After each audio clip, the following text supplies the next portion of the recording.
Ladies and gentlemen, السيدات والسادة، يرجى أخذ مقاعدكم. الجلسة ستبدأ بعد قليل.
Good morning, everybody.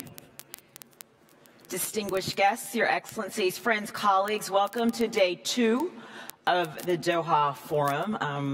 I hope you thought yesterday was as dynamic as I believe it was. We have a lot to live up to after yesterday, and I promise we will deliver. You are going to hear from some of the world's most remarkable thinkers, leaders, and advocates who are here to have a discussion on some potential solutions for some of the world's biggest problems. I would like to give you some highlights for the day, just so you can make appointments to be back in this room, hopefully. So at 10 o'clock this morning, the inspiring 2018 Nobel Prize laureate Nadia Murad will be here. You do not want to miss that. At 11:15, also in this room, the Foreign Minister of Turkey. We trust he will make some news and answer some very challenging questions. And then to end the day, at 5:45, one of the world's most impressive and influential leaders, the Secretary General of the United Nations, Antonio Guterres. So hopefully you will all stick around for all of that.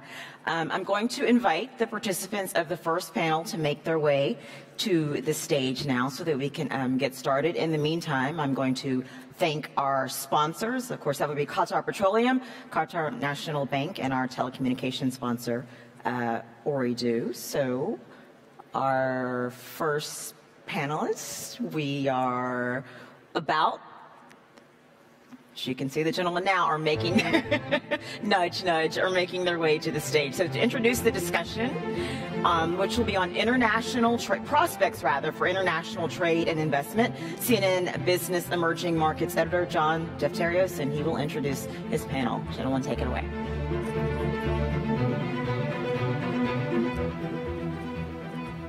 Rochelle, before you leave the stage, I had a question for you.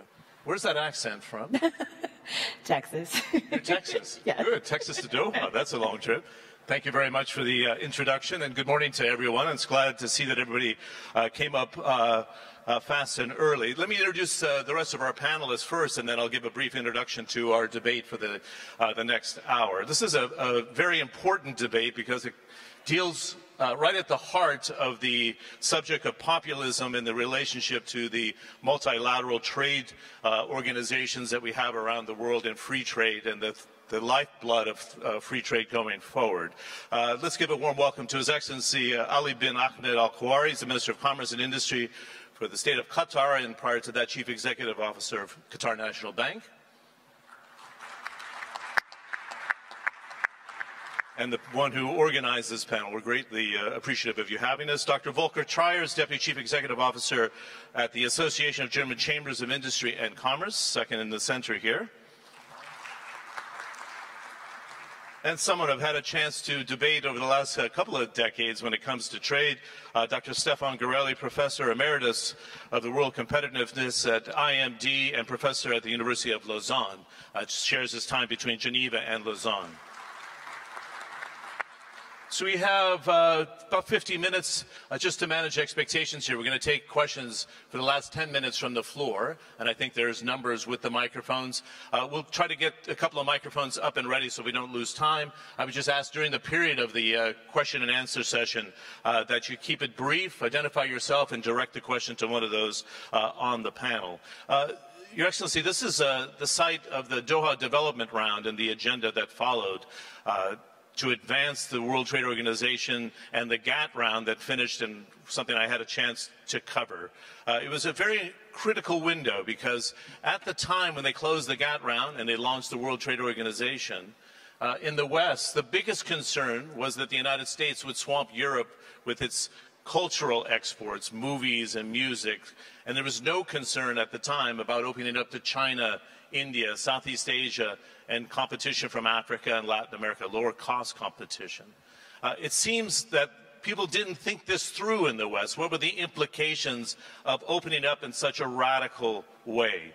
Is that why we see the populism today, that perhaps Western governments, and I think this is a good question for all of the panel, didn't prepare their populations for the competition that they opened themselves up to in 1990, 1991, and there onwards? Is that a fair comment? And let's grab your microphone here. Thank you. Yes. Well, I mean, if we look what's happening today, especially, if we can go particularly to France, the yellow vest movement, I think you're right. I think this is the easy answer. But what's happening, here, I think we need to look to the WTO. We should not look at it as, fixed rules or regulations that cannot be changed over years. And this is the idea. I mean, when you have the open trade and the free trade, it's not meant to be like forever rules. And the world is changing. The world is evolving. The movement from, from what do you call it, mass economy to knowledge economy. I mean, this is it was seen there, but at the same time, I think what happened, all the rules was meant to be more like, to support capitalism, and the trade around that one. It's very important, I think, now for really to revisit and look to the current regulations, because the idea of the WTO and the free trade is to be fair to everybody and to create a fair playing field and competitiveness for everybody. So looking at this, I think it's very important that we always have the evolving of the WTO rules and regulations, and it becomes much easier than, to do this rather than, thinking like this is not the right rules and this is the right regulations, and let me break certain rules of the WTO, or let me exit, the treaty as a whole. And the idea here, I'm going back, and again, if I can expand a little bit, I'm moving away from a WTO, a free trade and competition, platform into a localism and socialism. I think this is not the right way. We need always to have. It's a very good platform. It's one of what's. The Doha Development Agenda, as you mentioned yourself, was a big revolution in terms of getting so many people accepting, the rules and regulations and really moving into a different level of agreements. So we should not lose this. But that's the idea here. Just we need to always build on this, as we go forward. It's an excellent platform, but we need to revive it all the time. This is the idea. And education, of course, education is very important. I think many countries, they were successful. Looking to my friend, Volker here to my left, Germany did a good job in terms of, educating the German, people about, and having them ready for it. But the ideas here is very important. Not only educating, but also involving the people in these decisions going forward. It's very important. And it has to be looked at, what do you call it, from a long-term sustainable model rather than looking at it from a short-term. Because short-term gains, does not, I mean, okay, fine, you will win in 1 or 2 years, but what's going to happen after that? Okay, that's a good place to leap off. Let's bring in Professor Gorelli, and then I'll circle back to Dr. Volker. Is the WTO nimble enough to reform? Because the minister brought up a very good point. You don't want to throw out the World Trade Organization, although some like President Trump, I would think the Brexit vote even indicates that people are, there's a backlash to globalization. But is it capable of reforming it with that size of a membership to establish the rules for the 21st century that the minister's talking about, Professor? I think, John, there is no alternative than to reform itself. I think what we are saying with the Brexit, what we are saying with the Trump administration is actually one very strong message. It's not that easy to get out of the global system. It's not that easy to disentangle yourself from the global value chain and the globalization of the economy. One of the interesting aspects, and you mentioned, Your Excellency, the Yellow Vest movement in France, is that actually we have been very bad at telling people what globalization is all about. I think a lot of people are still living in a very local world. They do not understand really what is globalization all about, and we didn't tell them some very simple facts, such as if you can buy an iPhone at such a price, if it would be manufactured completely in the United States of America or in your local country, it would be 3 times as expensive. Is it really what you want? So we are really in a world which is very localized in certain part of the world. In the United States, it would be in the middle of the country. And then we have some people who are very global. But I think the biggest issue we have is that we didn't tell people what globalization is all about. We have a lot of people still who are thinking in terms of zero-sum game. If one country gains, the other is losing. And I think it is very dangerous, and it's all our fault. We didn't tell the people, that they have an advantage in being in a global world.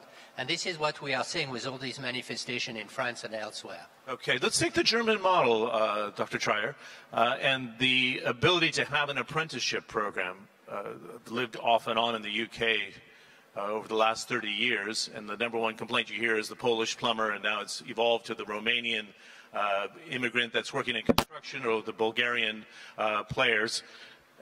So managing migration is part of it, but the German apprenticeship program, which has actually been enhanced since the signing of the WTO agreement, makes a huge difference, right? Because different sectors of society are not cut out. Isn't that the role that Professor Gorelli is talking about as well? It's part education in terms of telling people what's ahead, but having the building blocks of training for those to have jobs to compete in the global economy. Thank you for bringing into the discussion the German apprenticeship program, because in former times it seems such a tiny instrument of what could be or could have been the strength of German economy, and nowadays it's very popular, at least in discussions. But it's a good example when it comes to the question to explain why we live in a paradox world. I do think that the WTO is almost 25 years old, and a lot has changed in that time. These 25 years have brought tremendous welfare to many people in the world against the backdrop of a dramatic demographic change in major parts of the world. So it delivered jobs and welfare to many people. And one explanation is the existence of the WTO. But things have changed nevertheless. That does not mean that the WTO has not the necessity in order to reform major parts.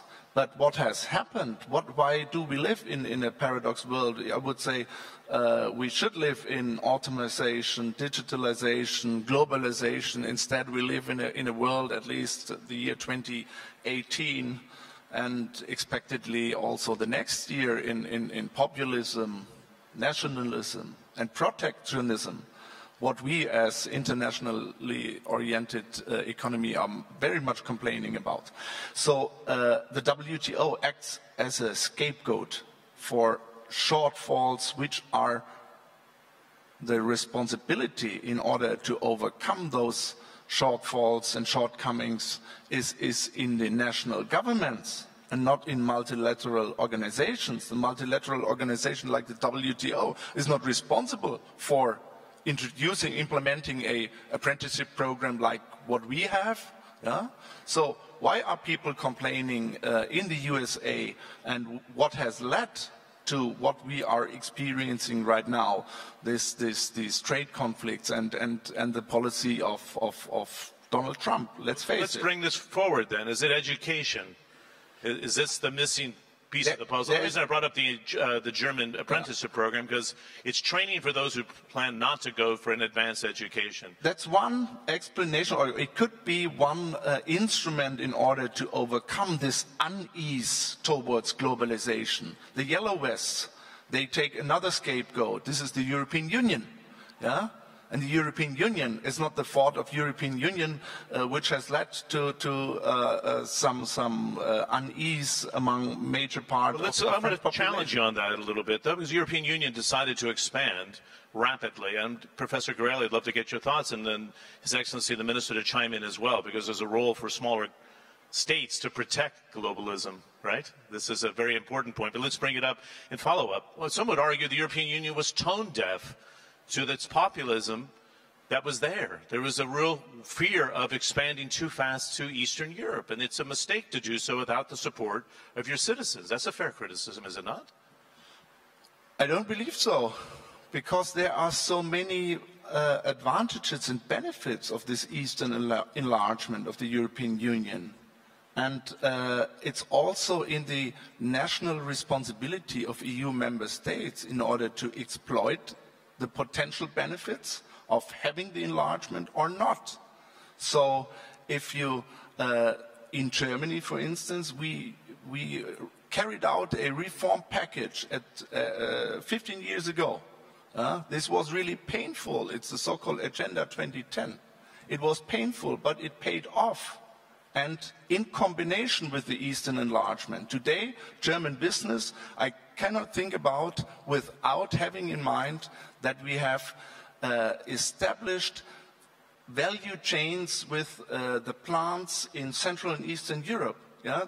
There is no German business anymore. It's more or less a Central European business, including the plants and all created a lot of jobs and bringing social security and all that stuff into countries like Poland, Hungary, Czech Republic. Excellent point. But again, it needs to be sold to the people what we're doing. You'd agree with that, we Professor? Need leadership. Yeah, I would agree. I mean, of course, you may realize that for a Swiss to speak about the European Union is something a little bit strange. But on the other hand, I think it's very important to realize one thing. If you look at the 27 countries in the European Union, there are only 6 or 7 large countries. The vast majority are smaller nations. And I'm sure that Your Excellency, you will comment on the importance of smaller nations in the world. But I think this is exactly it. It's not only difficult to sell it to the people themselves, it's also difficult to sell it to the government of smaller nations. And if I take my country, Switzerland, we have been debating, like Norway and other countries, whether we should join or not. And when you try to speak to the people, they will say, oh yes, but if we are joining, we are going to be swallowed up by the French and the German. I'm sorry. We are going to be 50% of the GDP of Europe. And I think in the world of today, we have to be much more careful about the smaller nations, much more careful about the local opinion. And I'm not going to say it's your fault on the media, but if you are looking at the US... We take our fair share of criticism at CNN and Americans. If you are looking at the US, how many people are looking at the national channels? Very few. I mean, you get your information in the Midwest from the local TV and the local newspapers, and that's it. And that's why we have this huge gap between globalization and the smaller nations and the local people who are seeing a totally different world. And it does expect people are feeling. I talk about globalization, but I always say a big tree needs big roots. Country. So many companies who said, I'm global and I'm forgetting about my national environment. The moment you say that, you are dead. Okay, let's bring up this idea of the smaller states, Minister. It's fascinating. If I look at Singapore and its population of about 5, it punches well above its weight. I've interviewed Sheikh Mohammed bin Rashid, the ruler of Dubai, and he said that we are the most globalized economy in the world. We would die without globalization. And I think it's a fair comparison to Doha. I mean, it's a small state that punches above its weight, but you need the global connectivity to survive. Is it correct? Well, there is no right or wrong answer for this, and it's very important. I think that both models are working, but you know, I mean, it's now it's becoming a small world, and no single country can live in its own. You know, we need everybody. Whether now we go into some sort of treaties, whether geographical treaties, you know, for countries around you, or you know, we go with different kind of treaties based on in certain sectors. And we have seen both models. I mean, as you mentioned, Switzerland is a good model. The European Union is a good model. And we have seen the NAFTA, we have seen the ASEAN, you know. We have seen these economical blocks, you know, around us. And they've done very well, and even they're working within the umbrella itself of the WTO. But, I mean, looking to the smaller nation, I think it's very important. And looking to Qatar, for example, we are in a special situation. We are into a blockade by 18 months. We have done so wonderful, you know, in the last 18 months. Our economy has grown up, you know, I mean, in terms of our GDP, $222 billion versus 218, which is 1.7% up. You know, our trade volume went up by 16% to $103 billion, you know, during the blockade. And we have achieved so much during, you know, this 18 months, which we were not able to achieve if we were in a normal situation, you know. Look, you're looking to a country, you know, I mean, that was dependent in the land route from Saudi Arabia. 95% of that route was responsible for food and medicine, while the other 90% coming from Jabal Ali, you know, from a transit and a trade point of view. And over a year and a half, this completely changed, and we were able to grow it. So it's very important, you know, I mean, that I'm not saying like a small nation, but you know, you really need always to work, you know, differently, and you need to have the diversification. You need to be able to build, you know, the relationship with the countries, and this is what we are achieving. Like, you know, looking to Doha Port, for example. Doha Port, you know, I mean, or I should say Hamad Port, before the blockade, we had only 7 maritime routes. Now 27 maritime routes, direct routes. You know. Also, the capacity have been increased from 58% utilization to 87% utilization of our Doha port. Doha International Airport, Hamad International Airport, 50 million passengers capacity a year, you know. So we have done so much, you know, during this 18 months, and this is what I'm saying, you know, I mean, it's very important, you know, that you need to always, you know, think from the national interest point of view. But globalization is very important. You cannot be alone. I mean, there is no country in the world can live alone. This is a very important lesson. Singapore, going back to Singapore, Singapore is a good model. I mean, did you know? But I was curious. Did you use the Singapore model? Absolutely. I mean, it's a good model, and we see that. I mean, you know, I mean, they have done so much. They are, you know, looking to their neighboring places like, you know, Malaysia, which is a much bigger country, China, and everything. And despite all of that, they really run very well, and they were able to achieve.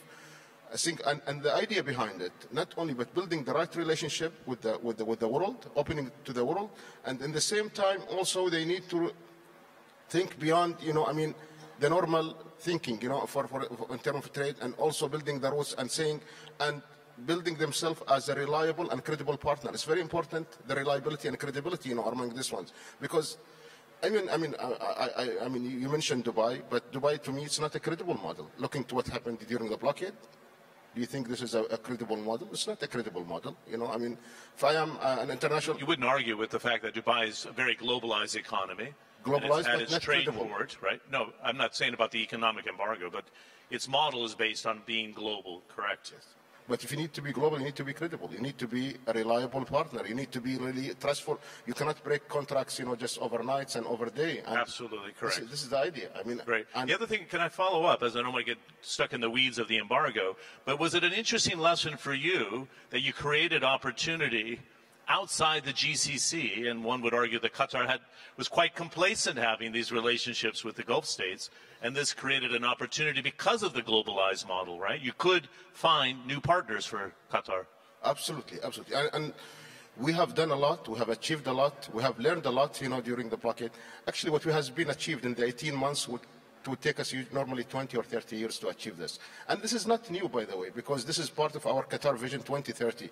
But we saw opportunities to accelerate certain elements of our vision and to make it happen, much earlier than when it should happen. And our thinking has changed because now we are more global, we are more open to the world, we are more reliable in terms of reaching to everybody.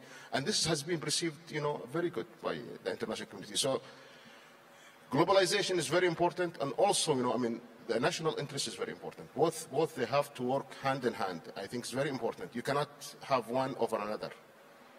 Absolutely. Before we move on, because there's a couple of key sectors I would like to bring up. But for the purposes of understanding, are you planning for this blockade to be lifted? Do you think there can be a solution to the economic blockade realistically, or is it just a lot of lip service? I saw the invitation to His Highness the Emir to go to the GCC summit, but it seemed to be like a sugar coating and nothing realistic below it. What's your perspective? Well, it's very difficult to assess what's going to happen, in this blockade. But Qatar's position has been very clear. We're open to dialogue. We're open to discussions, and in a fair and in a fair manner, and has to be with respect to each country's sovereignty. So this has been our message, and our message is consistent. His Highness the Emir yesterday he reiterated the same message in his speech.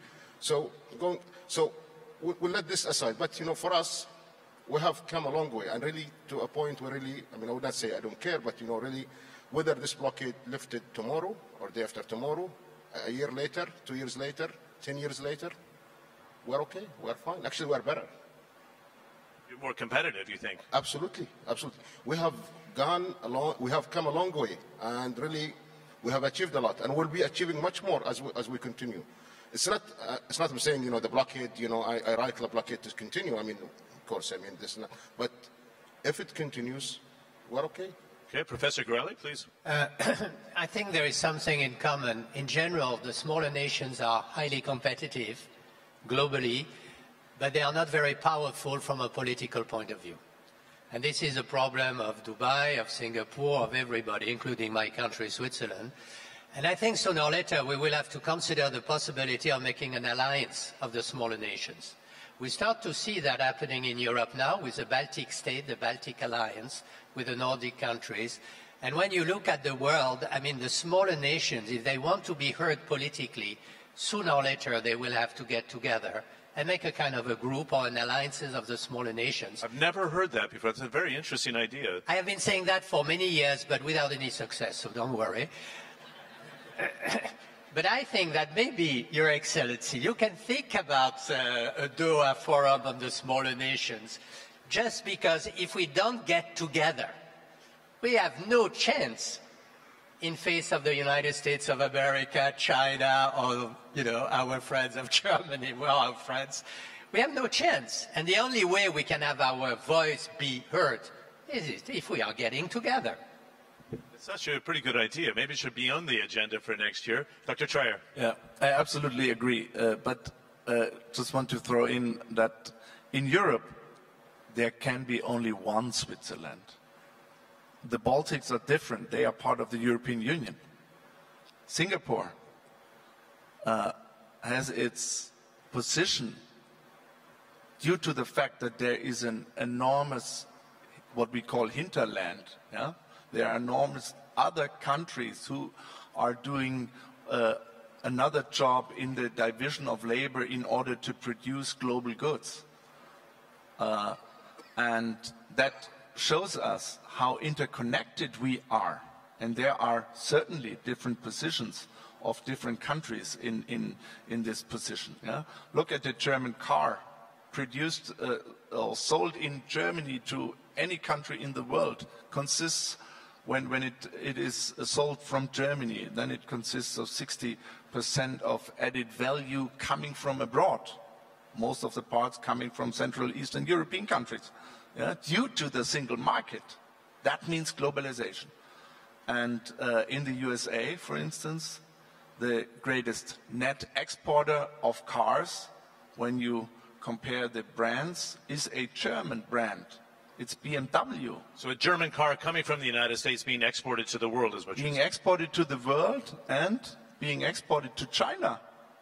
That's very interesting, and not the other way around. So therefore, from our business point of view from Germany, it does not make sense what is happening right now as an instrument in order to overcome the unease towards globalization stemming from the USA. Well, let's follow this up with Professor Gorelli. Yeah. One of the proposals by President Trump is to put tariffs on German cars. How do you define a German car today? Would it be a car that's exported from Germany to the United States, or how about the ones that are made in the southern United States, as Dr. Trier was just talking about? It doesn't square in a globalized world to try to put tariffs on a German car. Actually, it's very true. One of the biggest problems we have today is to simply define where a product is coming from.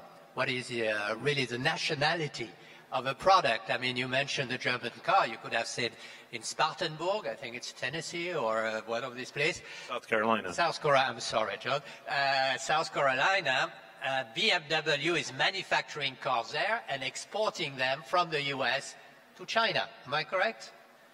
So this is quite unique, and actually if you take an iPhone, it's going into the United States of America and it is labeled as a Chinese product because it is assembled in the southern part of China, near Shenzhen. But actually only 4 to 5% of the added value of the iPhone is Chinese. All the rest is coming from all over the world. So today we know that about 42% of the export from China to the US are actually made by American companies. And it is 45% of the export from Mexico into the US are made by American companies because the value chain is totally global. And again, I think this is very important that today when you start to put tariffs on those kind of products, you are shooting yourself in the foot because you are also putting tariffs on your own companies who are manufacturing abroad in a global environment. It's again what I have said. I mean, it is such a world of globalization. To get out of it, to disentangle it is terrible. And the next point, and I'm sure we are going to discuss it, the big issue is that now those protectionist measures are not made on job protection, as it used to be the case in the past with the WTO or GATT. You said, I'm losing my job, I need to protect my business. Now it's made on the concept of national security. And this is a 1962 Trade Expansion Act in the US, which was at the origin of the protection measures on aluminum and steel. But if you have national protectionism, national security as a way of protectionism, you open a completely different debate. What is the definition of really national security? Everything can be national security, and every country can have a different definition of it. How do you want to have a debate at the WTO when you have a problem if people say, hold it, and you close the debate there? Ici au Qatar avec une violation. Our channel, European Sport, and based on what do you call it, national interest or national defense reasons, I mean, so we've seen the Be Out channel coming out to Saudi Arabia. This is, and copying our BN rights, who paid, billions of dollars to achieve these rights, and you just copy it over, and then when you go to WTO to complain, then this is, well, for national defense reasons. So. Don't worry. I mean, we see a live example here as well of this one. But how do we square, Dr. I didn't mean to interrupt you. Go ahead. Sorry. Okay. But and this is really, I think, what we want to think about here. It's very important that we build a strong respect for the regulations and the rules. Really of the agreements we sign. The WTO. Most of the countries, almost all the countries, are part of it, and they are not respecting the rules and regulations because somebody wakes up one day and says, okay, it does not work out for me, or there is something I don't like about this agreement. We have to really be binded by the rules. This is one thing. And the other thing, we have to also create a strong arbitration, a platform where we can really solve disputes for these ones. And these platforms has to be strong enough and fast enough to take decisions where people can see the consequences. That's an excellent point you're saying, though, and I think it's worth stopping you on that. You said, one, you have to have the rules that can't be broken. What's the penalty? Because a lot of people don't think the WTO penalty is strong enough. And then the other criticism that President Trump has said is that the WTO is far too slow. But I don't think it's a real fair criticism. I have my view on this one. I think the dispute and the arbitration platform for WTO needs to be improved in terms of speed, in terms of being effective, and consequences is is very important. I think because what's going to happen, if here, people are going to infringe, rights of other members, and then you have to wait, 5 or 6 years to get, even a judgment, and even if that judgment you don't know whether it's going to go through or not. We need to, and this is really, I think, one of the things is very important, really where, people, and it should not be an option like, okay, I don't like the rules, I just exit it, it should not be an easy exit even for these ones. There should be consequences for the exit itself, and this is one of the things, I think if we are looking to the WTO as a good platform and evolving platform, this is one of the things that should be changing. Well, you made a profound statement when we were having a tea in our green room discussion before coming onto the stage. Is there a real threat today that the world moves on without the United States? I know it's almost impossible because of the scale and the size of the U.S. economy, but because of the rule breaking that we see today and the threat of building a wall with, on the border with Mexico and tearing up NAFTA, sort of tearing it up, it wasn't really a reality, but that the U.S. is isolated. Is the world strong enough, and I'd love to hear our other two panelists suggest this as well, is the world strong enough to stand up to the United States and say, we don't want your model? And Chancellor Merkel said, we can bend to the United States, but we're not going to break. What's your view? And then let's get the views of the rest of the panel. Well, I think there is an increased pressure. There is no doubt there is increased pressure, around the world, really, to build, maybe, what do you call it, economical blocks or new economical alliances and blocks, itself. To deal with the situation like, the trade war and the trade, tension has been happening recently.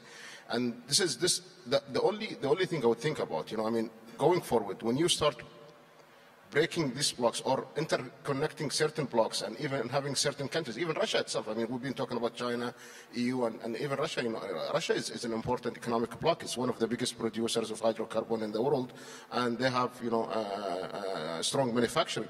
So if we start seeing, creating, this, because what's going to happen, to defeat, these actions, I think people will start rethinking about their blocks and how can be united again.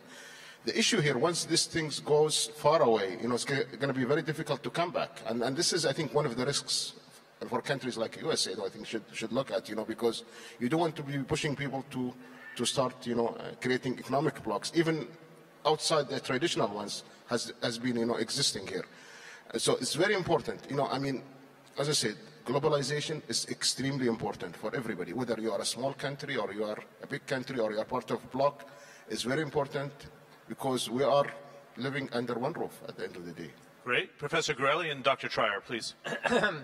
I think the big risk if we drop the multilateral world is to go into a world of what I would call warlords, where we are going to have basically 4 big warlords: the United States of America, China,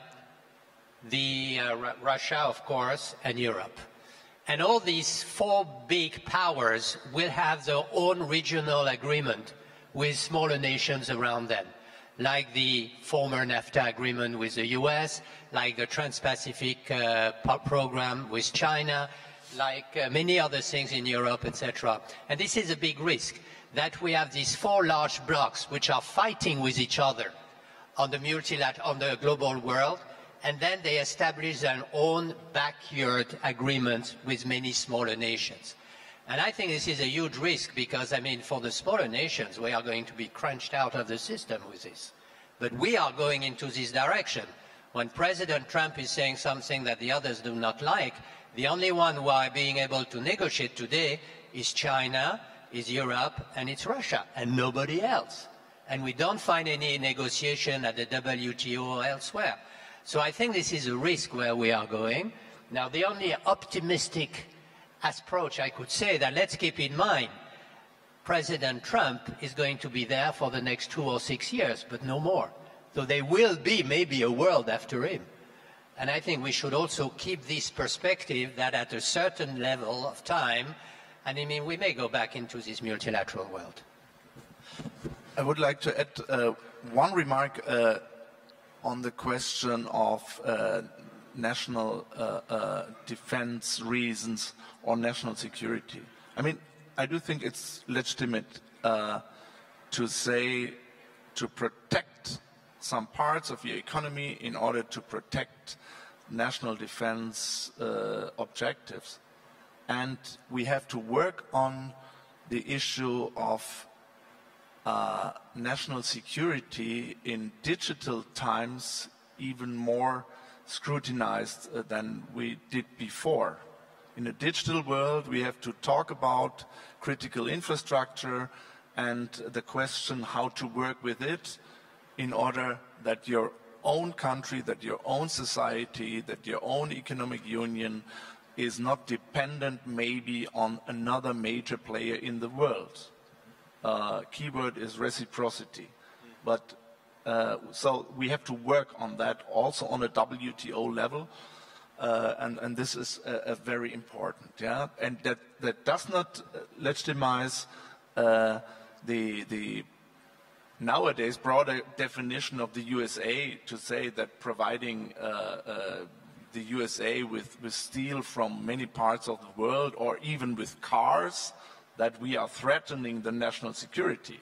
Yeah? So that's a different thing. We have to differentiate. When it comes to the question of different blocks or a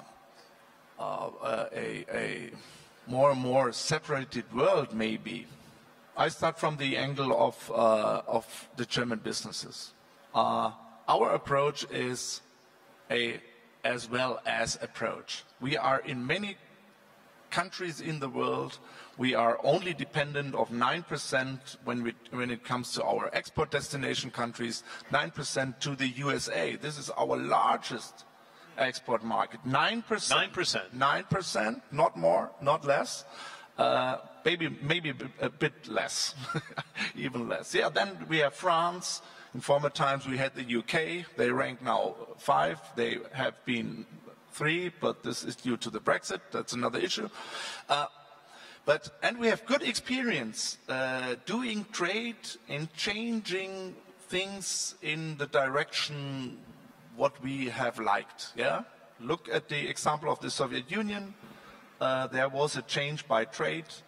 Germany advanced his trade with the Soviet Union, Western Germany in the 70s, 80s, and maybe this is one of the explanations why things have improved in the Soviet Union later on, and now we call it Russia.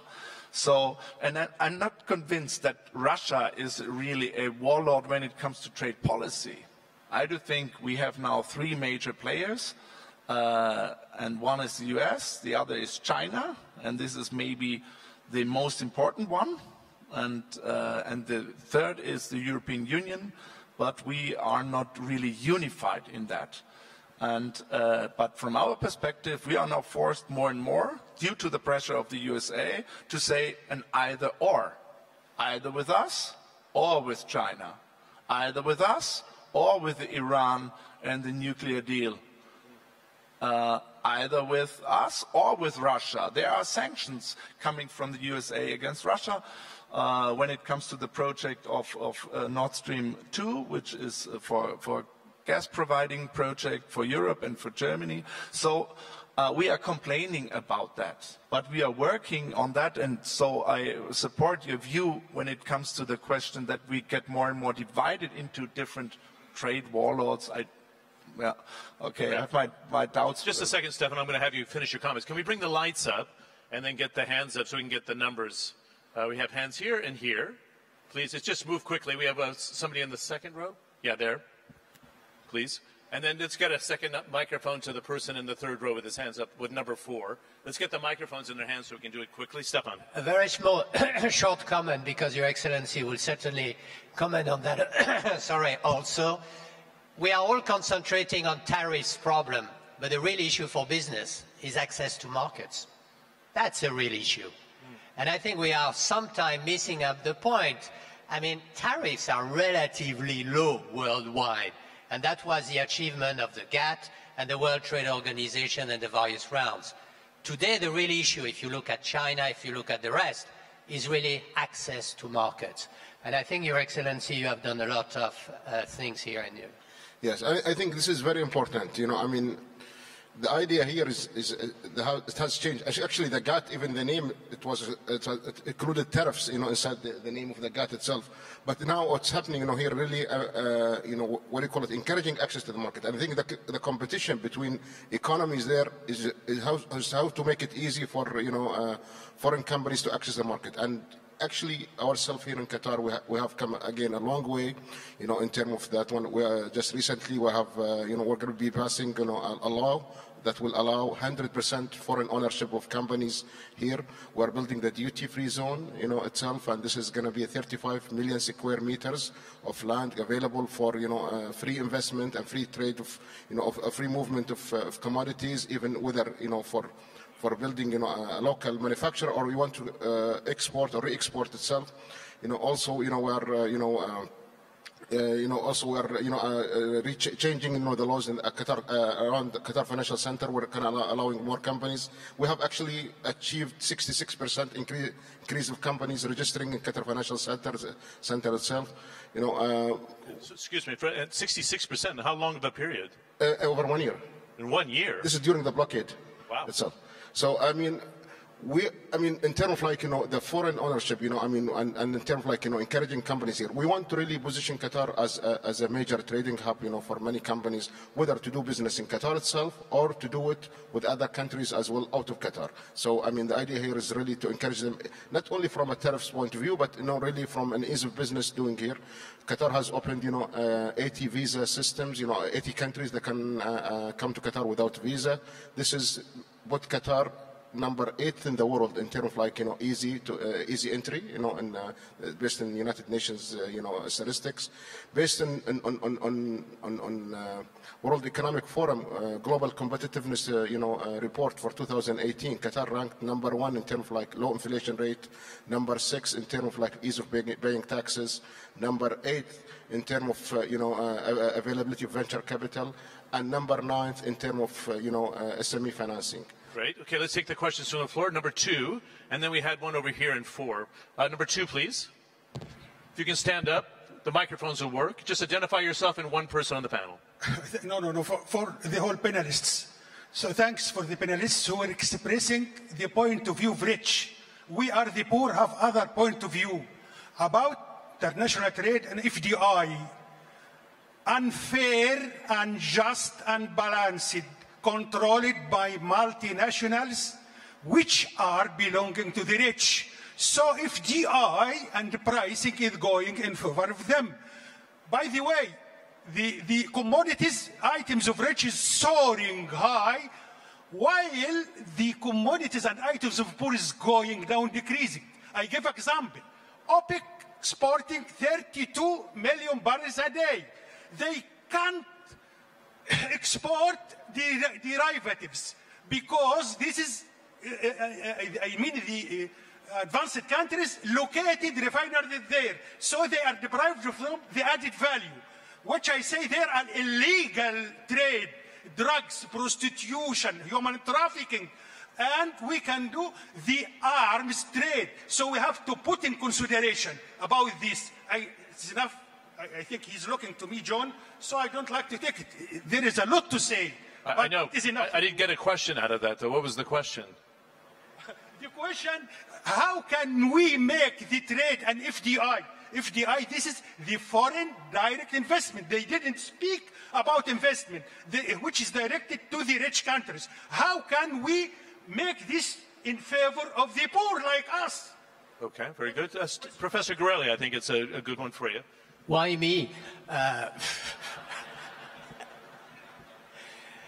I think... Dr. Schreier's ready. I can see him. He's ready. It's okay. I will be brief. He's loaded for bear. I can see he's got like a shotgun in his hands. I will be brief. I understand your concern. You will have to define now who are the rich. The rich are not only the US and Europe. It becomes increasingly China, increasingly many companies in the Gulf regions, etc. Sorry. I think that those who are going to make the things change is going to be the civil society. It's going to be all these pressure groups which are rising a bit everywhere around the world in favor of the environment, in favor of more transparency, in favor of sustainable development. They are going to make change much faster than we thought. And they're already putting a lot of pressure today. I give just one example, and then I will give my colleagues a chance to answer this very interesting question. Take Shell in the oil business. They have said now they want to reduce drastically, and they have precise objective on reducing carbon dioxide emission, because they feel the pressure at every General Assembly of shareholders of people coming in and say, what are you going to do? And this we can see everywhere. So if there is a hope that things are going to change, it will come from civil society. Dr. Trier? I would like to give an answer from the perspective of the bulk of German industries. It's the SMEs, what we call the Mittelstand. Yeah. There is such a huge potential that many of those companies could even create more jobs, could even invest even more FDIs in poor countries like we have it nowadays. We are working with that means European free trade agreements in order to lower the access to markets also for the FDIs. We are so many times asked about how can you bring those companies to our countries, because they know those countries, they come to stay and to be part of that society. Yeah, it's interesting. Even when we have in the Middle East, I've seen groups of German, groups of Italian, groups of French SMIs, to Stefan's point, coming together not as a single company, but to come as an entity and say, we're ready to play. And I think that's the opportunity. I mean, we're looking at FDI, global FDI, of more than $1 trillion every year, and it's now all going into the Western world, that's for sure. Yeah. And that's also bringing, because you mentioned it right at the right beginning, to bring the apprenticeships, their experiences, how to qualify the young people in order to be part to create jobs. In their plan. Okay, we had number 4, I think, or just do number 4 and number 3, and then we'll wrap it up. I ask you to be direct, if you can, please. Thank you, Mr. DeForsos. I just have an opinion to express, and I have a sort of request. Okay. I hope it's a quick opinion. It is a very quick opinion, very quick opinion. Thank you. You raised a very good issue. Can we do better without USA? I don't know, but I think it's worth trying. And to support my opinion, I have Qatar as a case. Who would have thought 2 years ago that Qatar could have done much better than before? His Excellency has raised that they performed in 18 months much more than they could have performed in 20 years. I'm a doctor by practice, and I thought that adrenaline sometimes can raise the performance under stress. But could Qatar adrenaline last for 2 years or 3 years? That's the point, okay?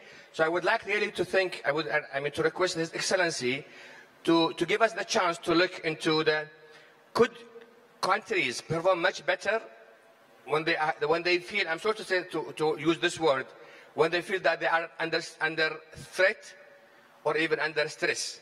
That's only my request. Thank you. That's an excellent point, and a point I wanted to bring up. You're growing about 3%. Some even are suggesting 4% in 2019. I'm going to ask you to do it in 30 seconds, though. What happens after the World Cup spending, though? Because you have an elixir in the system, which is infrastructure spending, which is feeding growth.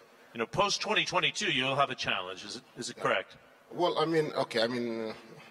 I will answer your question, and also, going back.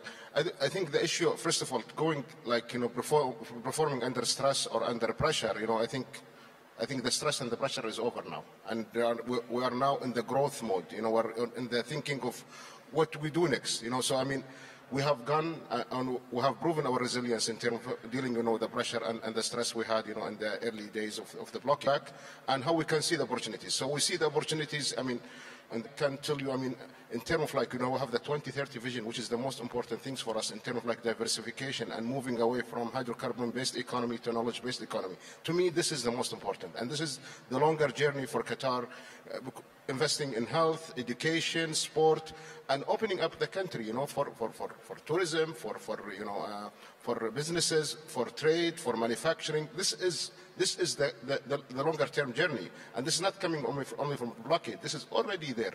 All what I said, during the blockade, we have accelerated because we saw opportunities to move fast in certain fields.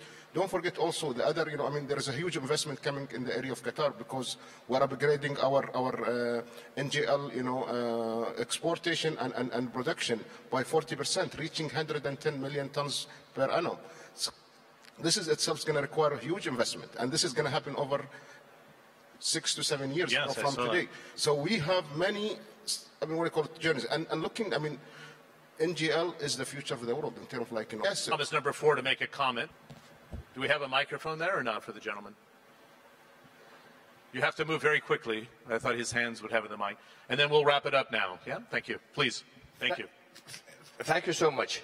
I really appreciate what Qatar has done so far. Are you the gentleman who just asked the question? Yes, yes. Oh, you're very tricky. I didn't think you were going to take it twice. Sorry. I mean, I appreciate your point, but can you give me a minute just to Your first question was so good, we gave you the mic second time. That's impossible. 30 seconds and we have to close. Thank you. What I think that really Qatar must have had very sound infrastructure, and that way maybe they were waiting for the right point or the right moment. And I'm from Kuwait, so we usually say as Arabs, رُبَّ ضَارَّةٍ نَافِعَةٍ, something which you might have hate could have been in your favor. So I really request that this, I hope though in positive way, that this experience could be repeated all over the world, you know. Great. Thank you. Thank you very much. You get a bonus. I think you have to pay the minister for the extra question from the floor. Thanks for your patience. I'm sorry for the other, because we could have taken a lot more questions, but we're out of time. Your Excellency, thanks for forming the panel. Dr. Trier, nice to meet you. And Professor Gorelli, good to see you again. Nice round of applause for our panelists here today.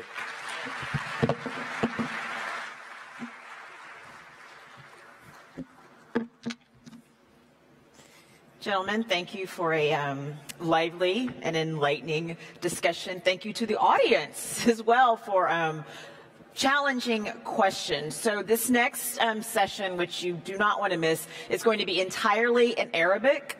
So if you need the assistance of a headset, now would be the time to go to the back of the room and get those headsets. Also, I started the morning by highlighting some of our guests today. I have a correction to make on one of those. The Foreign Minister of Turkey will be here at 1:15, not 11:15, 1:15. Also, 5:45 this afternoon, just a quick reminder, Secretary General of the UN, Antonio Guterres, will also be here. And we will also have a very important announcement in our closing remarks. So the session that you're about to see now is something that I'm sure will draw your attention as soon as we get started. We're going to have our next guests make their way to the stage. My colleague from Al Jazeera, Rawa Ojeh, will be having a conversation with the newest recipient of the Nobel Prize, Miss Nadia Murad. They will be making their way to the stage shortly. And if you could take your seats once you get the assistance of the headset and give them your undivided attention, that would be wonderful. You may have already had a chance to hear Nadia speak since she was given the award a few days ago. She is a very compelling, very important, very courageous young woman, and we would really like for you to listen to the conversation. Nadia is making her way to the stage now, and again, here's Rawa Ojeh with Al Jazeera, and if we can have your attention, ladies and gentlemen, that would be wonderful. I got it. Want me to do it? I got it.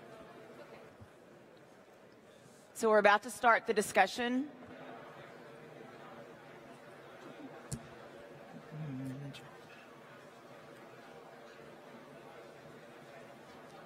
If we can have everyone sit down so we can start our next panel, that would be wonderful.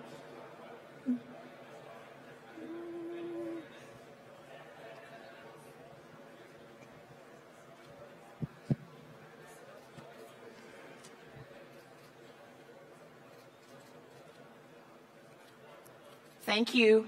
Thank you all.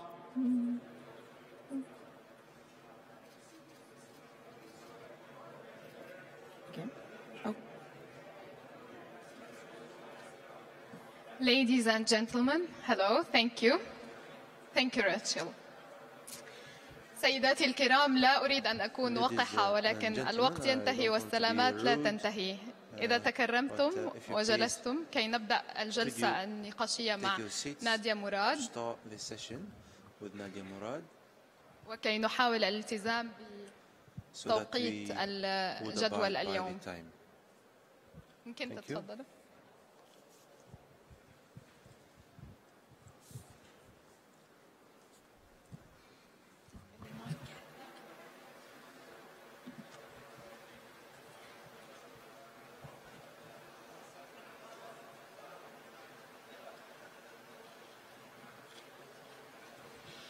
إذا أهلا بكم السادة الكرام في منتدى الدوحة في دورته 18. هذه الدورة التي تحمل عنوان صنع السياسات في عالم متداخل ومترابط.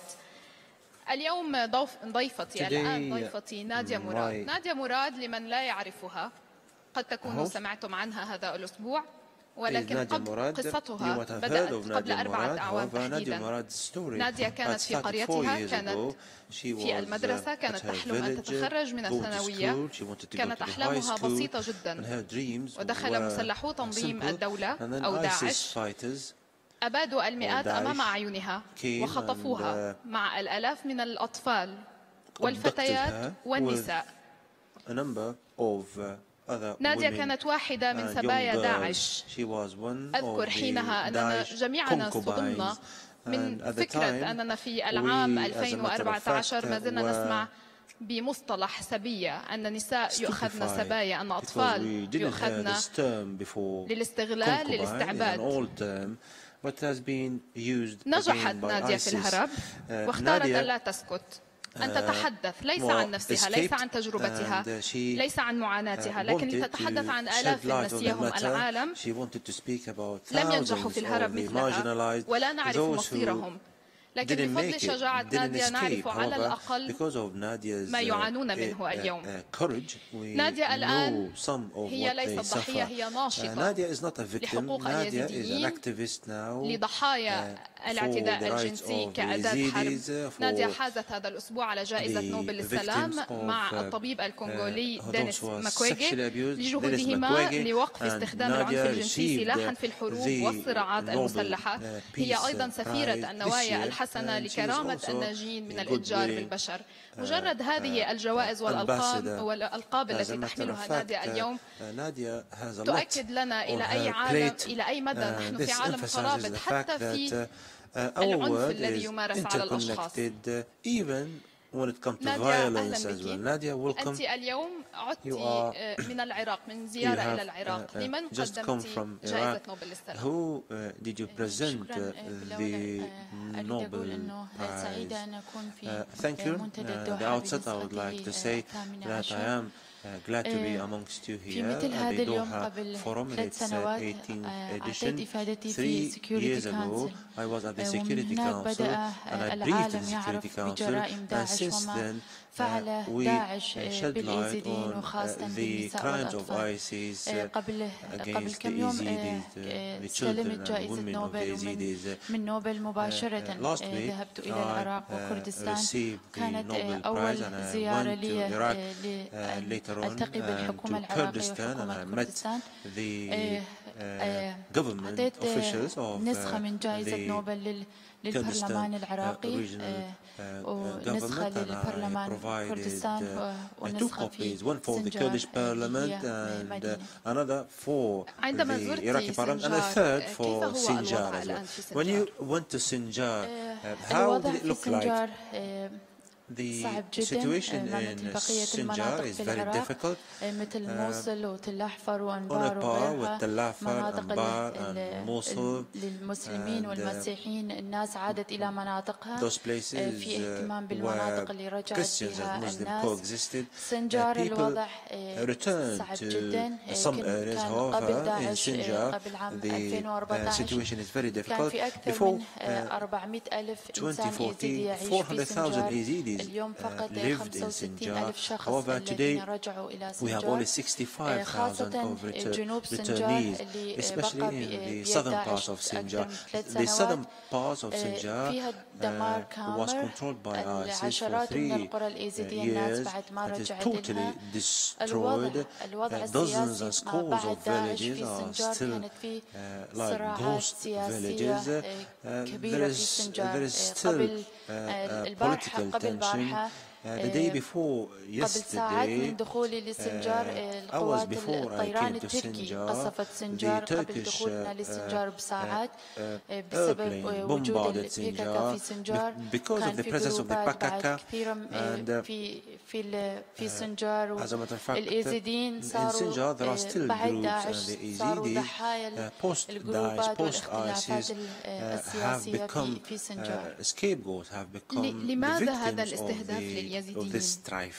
Why the Yazidis have been targeted? الاستهداف كان The يعني Yazidis حتم have الاضطهاد been قبل داعش. targeted and they have اليزيديين been في العراق persecuted ما بيوم in تم that الاعتراف بهم كمواطن من region. الدرجة We الأولى were والثانية not من قبل العراق considered ومن as قبل كردستان. first شو هذا rank كانت رسالتي citizens. We للحكومة were considered العراقية as الجديدة second-rank والحكومة citizens. And كردستان this was my إنه message نحن to both مضطهدين governments, حتى the قبل government of داعش Kurdistan and Iraq. ومرينا I said to them بالكثير من that we were الإبادات persecuted وكانت before ISIS. آخر وحدة قبل داعش As a matter في of fact, 2007 من genocide was قبل leveled against us القاعدة في 2 in قرى 2007. Two ما villages were يعترفون obliterated, بنا destroyed by كدين وكمجتمع Al-Qaeda. وكمكون They do أصلي not consider us موجود في as العراق an قبل inherent component 4000 of the سنة. Iraqi society.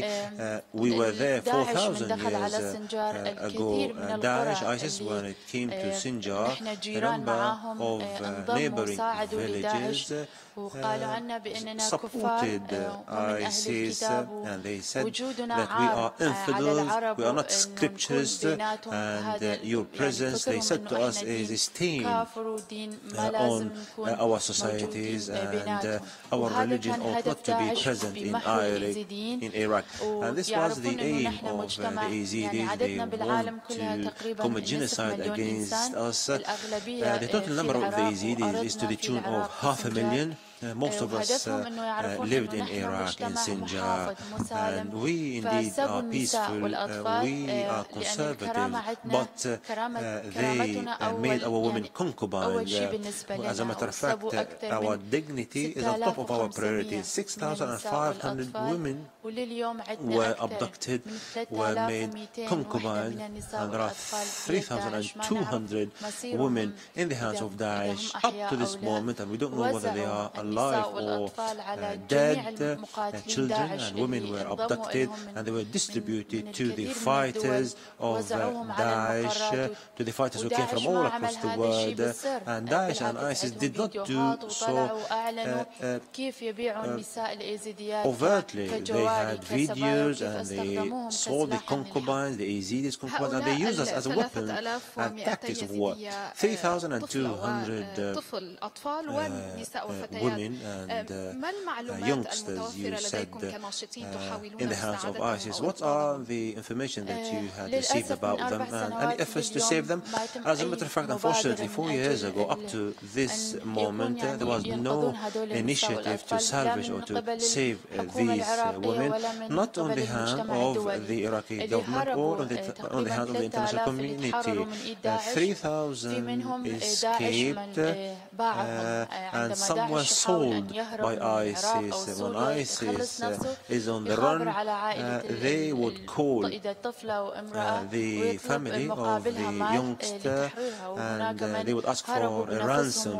And some of them escaped by themselves. And as a matter of fact, we don't know the destiny of the rest. We know that there are children who have been trained in the camps of ISIS. Yesterday, I met my brother in the camps of Kurdistan, and I asked him about his wife, my sister-in-law. I asked him, where is she? We don't know her whereabouts.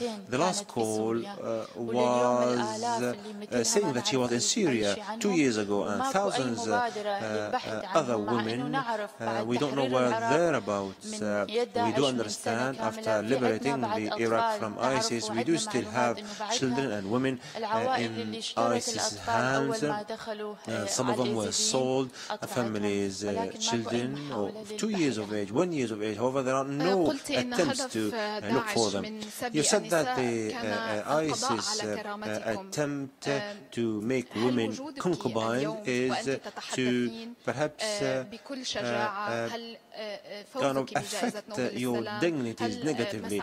When you are a laureate now and you are an activist and you crisscross the world in order to talk about the rights of the Yazidis and those who have disappeared and unaccounted for. Is this the best retribution that you can make against ISIS?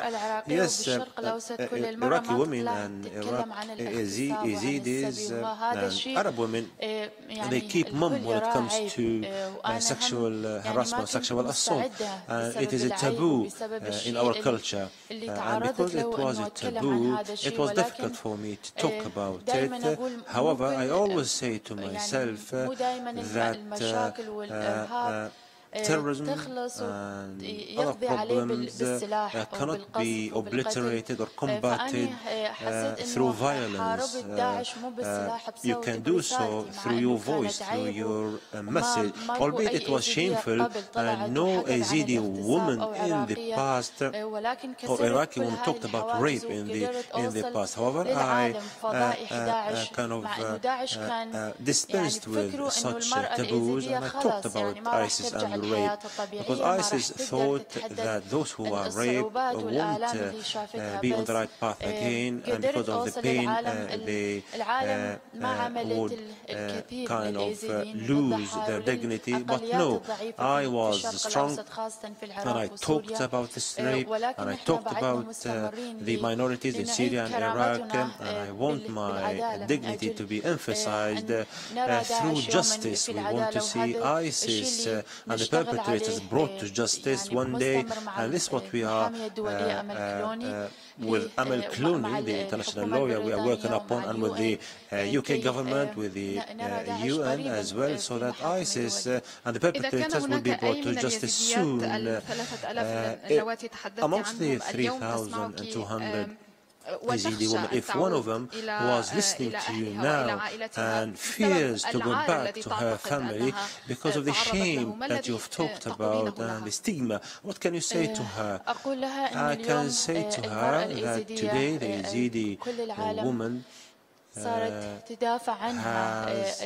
become a victim, but all the world is defending the Yazidis, and ISIS is inching closer to demise, and the perpetrators would be brought to justice. So come back to your family and come back to us, and we're waiting for you, and we will receive you as 3,000 other women were received by other communities. So don't be ashamed of what you have done, because you were compelled. We were compelled and we were abused against our volition, against our will. So the Yazidi women, all of them, ought to go back to their communities. You are not victims of rape, however, you are victims of war crime, and you said that this was a weapon.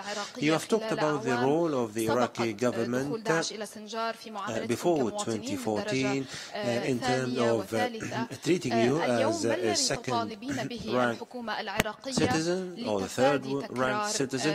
What can you ask from the Iraqi government in order to avoid the occurrence of such treatment? The Iraqi government, the previous one, did not do anything for the Yazidis, albeit a number of countries said that this was a genocide.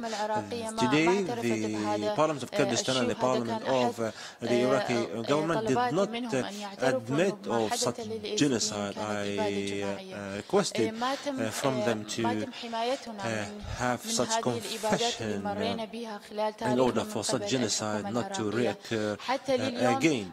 Up to this moment, the Iraqi government was able to solve all the political dilemmas except in Sinjar. The Iraqi government attempted to do so. However, Sinjar is still a battleground for political tension and otherwise. I requested from the Iraqi government, and I hope that it will carry on certain steps, urgent steps, in order to have fully fledged reconstructions. 350,000 Yazidis ought to return to their houses. However, the political situation is dire. They cannot go back now. So I hope that the Iraqi government would reboost the confidence of the Yazidis in their land, in their Iraqi brethren, and to understand what took place on the hands of ISIS. We had coexisted with the other denominations in Iraq for thousands of years, and we shared our sorrows and our joy, but within a few hours the surrounding villages of Sinjar helped ISIS to obliterate us. So we hope that we coexist again. We need reconstruction efforts, we need justice-related efforts, we need to boost our confidence, we need for the Yazidis in the refugee camp to come back, because they're going through horrific circumstances, and there are a number of social-related problems.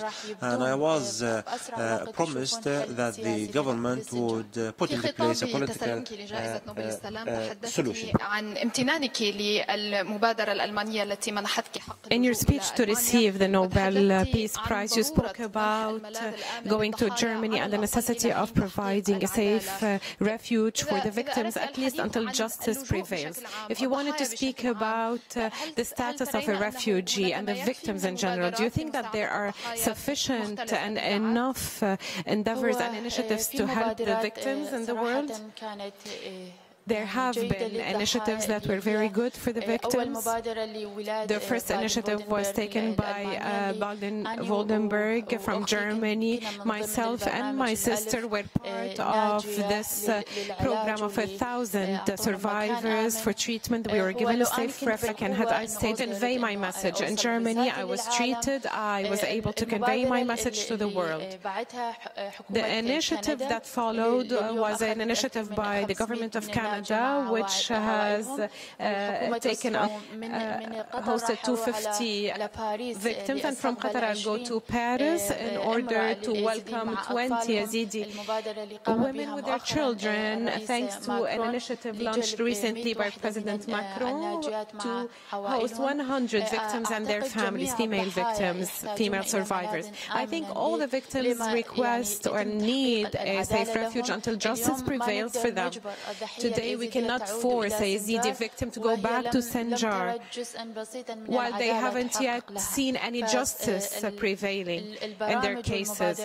So the programs, the initiatives launched and operated by Germany, Australia and France have given a new life, have given a new hope for the victims to resume their normal lives. While there's hope to resume a normal life, there's a request for justice to prevail. You've conveyed a message to the international community. You've accused the international community of remaining silent while everything that happened to you was under the eyes of the world. What can the international community do for justice to prevail and to prevent a repetition of that genocide? What happened to the Yazidis happened before the eyes of the world. ISIS was filming it step by step, was telling the world these are women that we can sell and buy. 6,500 women and children in a small community like the Yazidis. This is something big for us. Today, those women are being held as slaves, are being raped. Today, if you ask Yazidi women who have been liberated 4 years ago or today, the same thing happened to them. The international community did not prevent this genocide, did not save us, did not help us, be it the Iraqi community or the international community. Yes, we received a lot of sympathy, a lot of support in words, that is, people welcomed us, but on the ground very little was made to help the victims and their families. Today, we are doing everything we can. I spoke before. We have thousands of victims whose faces are not showing, but they are giving their witness account. fronts against Daesh, against ISIS. Today, 5 years have gone by after the genocide. Yesterday, when I visited Sinjar, I saw 69 mass graves for the Yazidis, and today we haven't seen one ISIS member being prosecuted, be it locally or internationally. So this goes to show the neglect of the international community to the Yazidi case. Why this neglect, in your opinion? Is it that because politics outdo human beings, are more important than human beings? It's not the issue of the Yazidis only. There are many causes. There are things that we can also resolve expeditiously if it weren't for other things that are considered more important than violence against women. We hear stories every day. Sexual violence is highlighted, but it's not as important as other topics. Today this is being highlighted because I became a Nobel Peace Prize, but I'm scared, I'm very scared that tomorrow they may forget. Sexual violence continues. I'm speaking today, but if you listen to Dennis McWagle telling us about what's happening in Congo, Sinjar and Congo are two different regions, but women are equally victims of sexual violence by groups, by terrorists, etc. What is happening in Congo has been happening for years and without anybody doing anything about it. You are not only an activist in fighting against sexual violence against women, you're also a goodwill ambassador for the victims and the survivors of human traffickers and human trafficking. ISIS not only raped you, but they traded you. ISIS have done so much, such bad things to the camps and the refugees. What do you think decision makers and big countries should do in order to fight human trafficking? There's a lot to be done. There's a lot to be done to end human trafficking. As I've mentioned, I hear daily stories about human trafficking happening, as you mentioned, in the camps, especially in regions of conflict and wars. It's always women who are the victims, children are victims.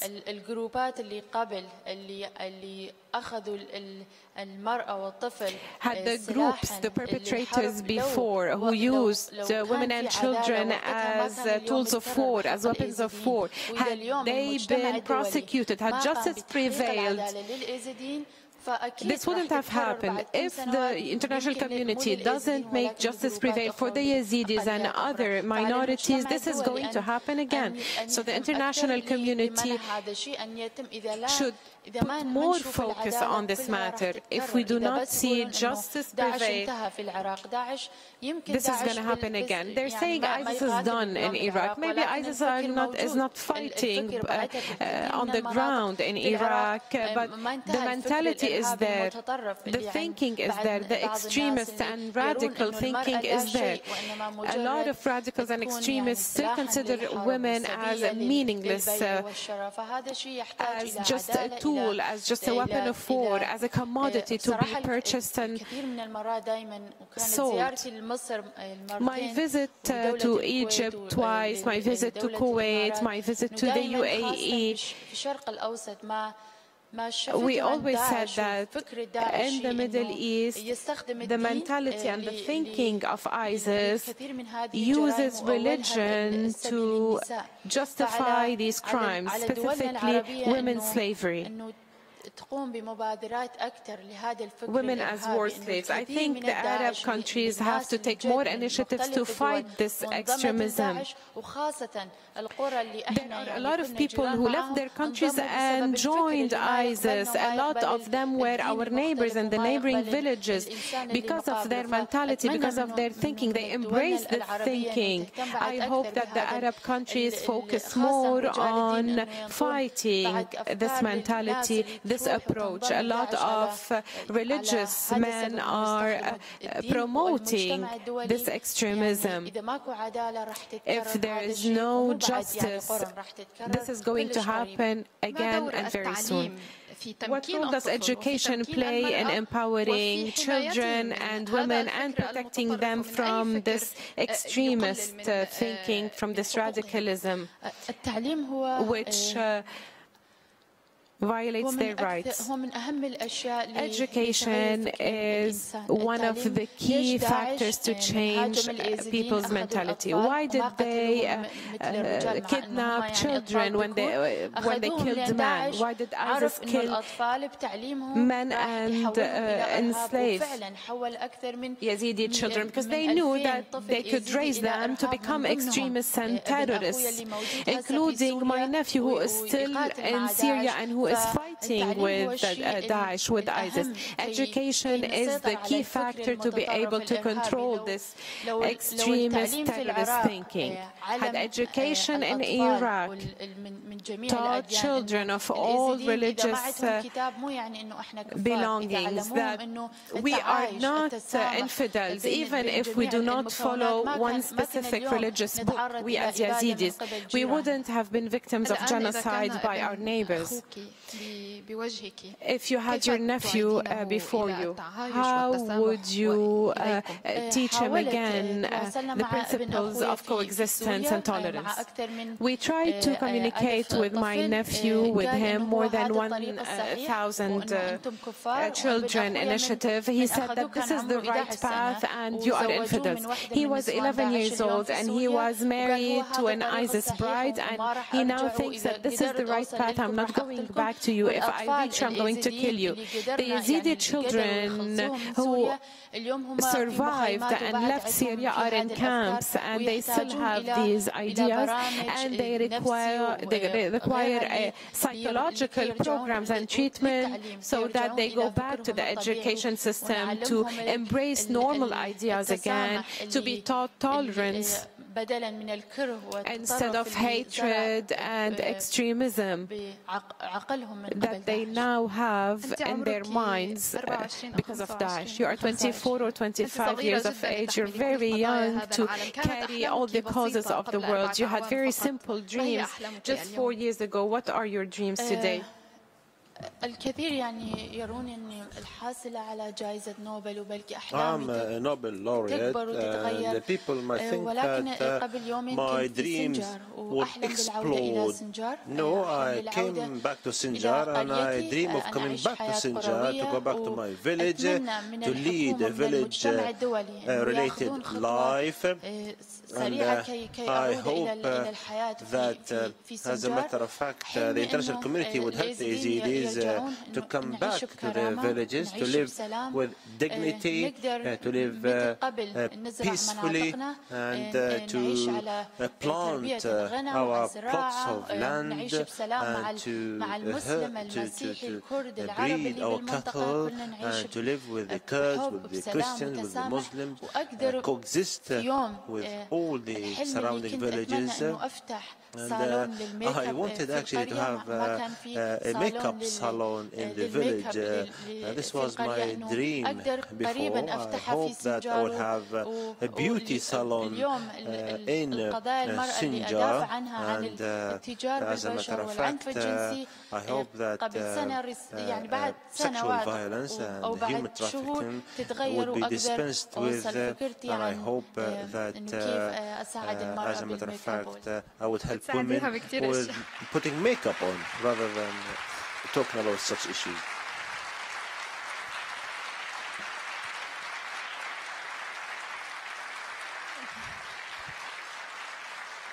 كنت قد وعدت نادية أن لا أبكيها بأسئلتي فأنا اللي بكيت. شكرا لك نادية لكل هذه الشجاعة so that she won't be crying, but I am now crying. I do apologize for not taking any questions. She is still very young. She cannot face you all with your questions. Thank you for your listening. Thank you.